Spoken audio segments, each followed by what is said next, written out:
Okay, अपना next question है use mathematical induction to prove this formula for the sum of finite numbers for the sum of a finite number of terms of a GP with initial term a and common ratio r. मतलब कि mathematical induction का use करके इस formula को हमें prove करना है। ठीक है, तो चलिए देखते हैं इसका सॉल्यूशन कैसे बनेगा।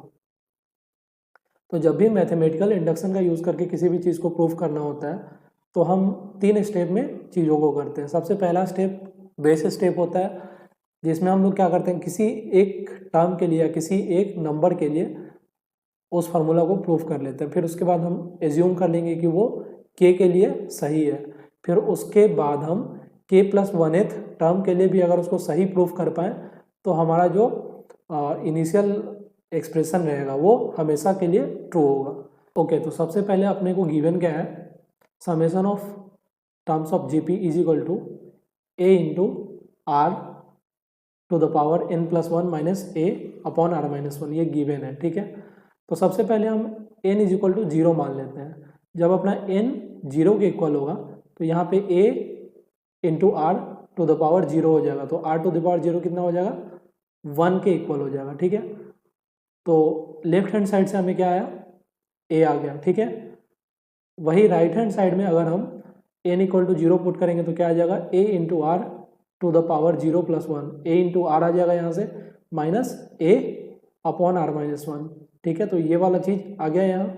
फिर इसमें से अगर a कॉमन निकालेंगे तो क्या आ जाएगा, a into r minus 1 upon r minus 1, तो आर माइनस 1 से आर माइनस 1 कट जाएगा, तो अपना आंसर a आ जाएगा राइट साइड में।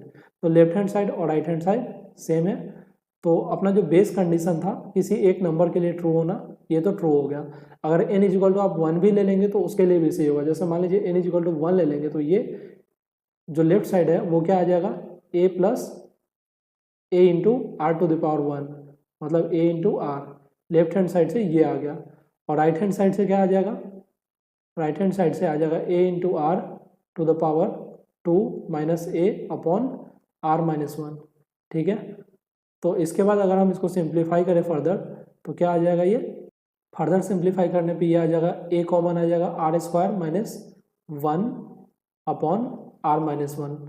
तो आर स्क्वायर माइनस 1 को फैक्टराइज करेंगे तो r minus 1 into r plus 1 में टूट जाएगा, तो आर माइनस 1 और आर माइनस 1 कॉमन होगा तो a इंटू आर प्लस 1 बच जाएगा यहाँ से। ठीक है, a इंटू आर प्लस 1 जो कि इक्वल होगा a प्लस ए आर। तो लेफ्ट हैंड साइड में भी ये आ रहा था a प्लस ए आर, और राइट हैंड साइड में भी a प्लस ए आर आया।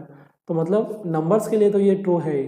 तो अब हम मान लेते हैं कि ये n इज इक्वल टू के के लिए भी सही होगा। तो n इज इक्वल टू के लिए सही होगा तो n के जगह पे हम k पुट कर देंगे, तो अपना आ जाएगा formula a into r to the power k plus 1 minus a upon r minus 1। ठीक है, ये आ जाएगा अपना।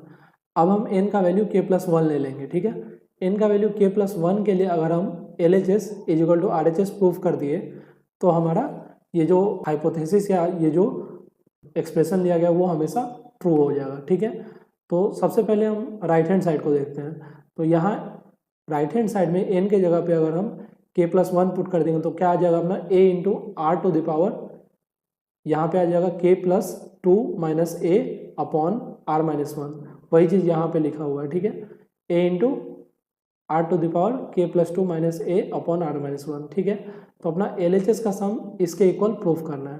तो चलिए ये देखते हैं कैसे होगा।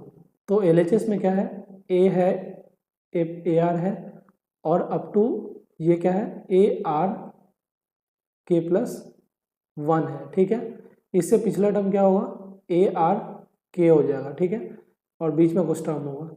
तो जो a r to the power k है, यहाँ से यहाँ तक का जो सम अपना आ रहा था वो क्या आ रहा था, पीछे में है ना, अपन ने एज्यूम करा है यहाँ पे। Okay, n is equal to k था तो अपना सम आ रहा था a into r to the power k plus 1 minus a upon r minus 1, मतलब a r to the power k तक का सम इसके इक्वल है। ठीक है, तो इसी को हमने पुट करा है यहाँ पे, यहाँ तक का जो सम है वो इसके इक्वल है। तो ये हमने पुट कर दिया, और साथ में अपने पास एडिशनल टर्म क्या बच रहा था, a r to the power k plus 1। अगर हम इसको सिंप्लीफाई करेंगे तो क्या आएगा, सबसे पहले हम इस टर्म को r माइनस 1 से मल्टीप्लाई डिवाइड कर दिए, मल्टीप्लाई और डिवाइड कर दिए। ठीक है, तो फिर क्या हुआ, r-1 अपना कॉमन आ गया इस दोनों ही टर्म में, तो r-1 को बाहर निकालिए और इस पूरे में देखिएगा तो a कॉमन है, तो a को बाहर निकालिए, तो अंदर में क्या बचा, r का पावर k+1, तो ये लिख दिए, माइनस a बाहर है तो 1 हो जाएगा यहाँ पे, प्लस a तो बाहर आ गया तो अपना हो जाएगा r का पावर k+1 इंटू आर, तो ये हो जाएगा r का पावर k+2, और माइनस में 1 है तो माइनस में 1 है तो माइनस r का पावर k+1 आ जाएगा, ठीक है, इससे इंटू हो गया क्योंकि a तो कॉमन निकल चुका है बाहर, ठीक है। तो अपना अब आगे क्या होगा, आगे क्या होगा, r का पावर k+1 माइनस r का पावर k+1, ये दोनों कट जाएगा तो अपना बचेगा r का पावर k+2 माइनस 1, ठीक है। तो अपना जो फाइनली आंसर आ जाएगा वो आ जाएगा a इंटू आर का power k+2 minus 1 upon r-1। तो अगर आप इसको अंदर में a को अंदर ले जाइएगा तो क्या आ जाएगा, a इंटू आर का power k+2 minus a upon r-1। और अपना RHS क्या था, RHS भी था a इंटू आर का power k+2 minus 1 by r-, या फिर a इंटू आर का power k+2 minus a by r-1, ठीक है। तो जो RHS था वही अपना LHS आ गया है, ठीक है। ये प्रूफ हो गया कि ये n+1 टर्म के लिए भी सही है। तो अगर ये n+1 टर्म के लिए सही है तो ये एक्सप्रेशन n के हर एक वैल्यू के लिए ट्रू होगा, ठीक है। तो उम्मीद है इस क्वेश्चन का आंसर आपको समझ में आ गया होगा।